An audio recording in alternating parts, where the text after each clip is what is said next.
Siang semuanya.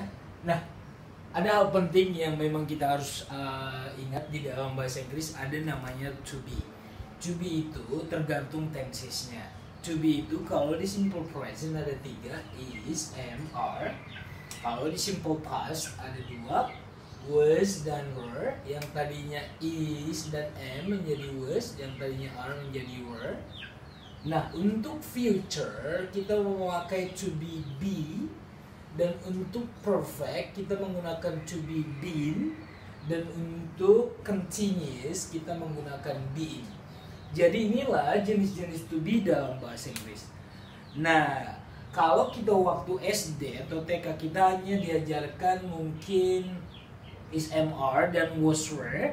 Nanti SMP dan SMA di dalam kalimat itu kita melihat ada be. Berarti itu adalah to be untuk simple future atau past future, been untuk kalimat perfect, being untuk yang continuous. Nah, di sini nanti kita bahas satu persatu tergantung dengan tensesnya, sesuai dengan tensesnya. Kita masuk dulu ke penggunaan apa sih fungsi is, am, are dalam kalimat. Nah, di kalimat ini yang saya buat di slide pertama ini adalah menggunakan to be untuk kalimat non-verb seperti yang ini, dan untuk yang verb kita menggunakan to be untuk membuat continuous. Jadi di sini untuk yang kalimat ini namanya non-verb karena tidak ada kalimat tidak ada kata kerja di situ, tapi ini disebut dengan simple present tense.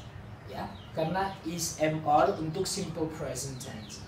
Berarti pemakaiannya yang pertama adalah untuk non-verb. Yang kedua, to be, is, am, are itu dipakai untuk membuat kalimat present continuous. Kenapa disebut dengan present continuous? Karena to be yang ada di sini menandakan kata kerja ini yang ada in-nya ini sedang berlangsung saat ini. Jadi kita harus menggunakan to be sebelum verb in. Ini namanya present to be-nya continuous kata kerjanya. Jadi disebut dengan present continuous. Nah, yang ketiga ini saya tandai bintang di sini. To be itu memang to be itu dipakai untuk 100% to be itu dipakai untuk membuat kalimat pasif. Ya, kalimat pasif.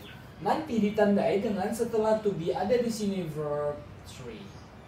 Setelah to be am ada verb 3, setelah to be is ada verb 3, setelah to be are ada verb 3. Artinya present perfect dalam kalimat pasif. Artinya nanti dipilih, diundang, disarankan. Jadi jangan kita artikan di sini memilih, tapi kebalikannya saya dipilih. Jadi to be ditambah dengan verb 3. Artinya saya dipilih, dia diundang, kamu, kami atau mereka disarankan. Jadi ini artinya dia, di. Tergantung kata kerjanya. Jadi ini harus bentuk ketiga kata kerjanya karena pasif. Oke.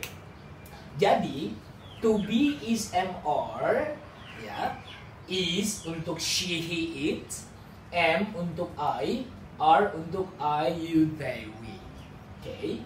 Jadi di sini digunakan to be, is, am, are untuk membuat kalimat non-verb untuk simple present. Lihat ini bukan verb tapi benda a student. Ini juga benda a teacher. Ini juga benda my friend. Jadi di sini tidak ada kata kerja. Jadi kita menggunakan to be. Jadi tidak boleh I a student, tapi I am a student. Ini tidak boleh she a teacher, tapi she is a teacher. Ini tidak boleh you my friend, tapi you are my friend. Jadi kita harus menggunakan to be. Itu kalimat non-verb. Artinya setelah to be ini bukan kata kerja.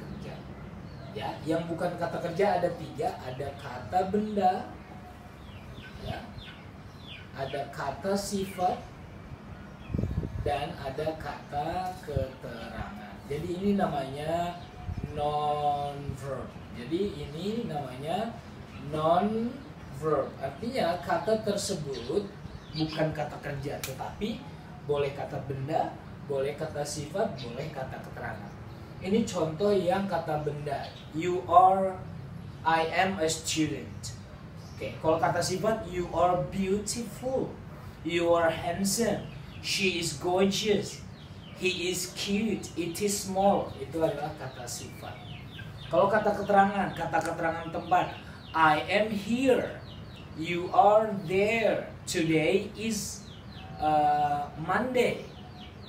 Ya, jadi itu namanya non-verb, kata benda, kata sifat, dan kata keterangan. Jadi to be ini dipakai untuk non-verb.